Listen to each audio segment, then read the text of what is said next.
Hi everyone, welcome back to the channel. So in today's quick video, I'm going to be explaining to you what this type of snowflake symbol on your air conditioner usually means, what it does and when you should use it. So this type of snowflake icon represents that you are on the cool mode. So when you select this mode, the air conditioner is going to turn on the compressor and then it start removing the heat from your room. So this is the mode that you should use whenever you want the room temperature to basically go down. Now it's important not to confuse the snowflake icon with the fan mode. In the fan mode, only the indoor fan runs, circulating the existing air without cooling it.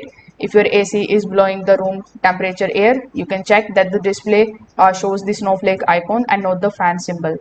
So I hope this video helped you understand what the snowflake icon actually means. If this video helped you out, make sure that you like this video and subscribe to the channel. Thanks for watching.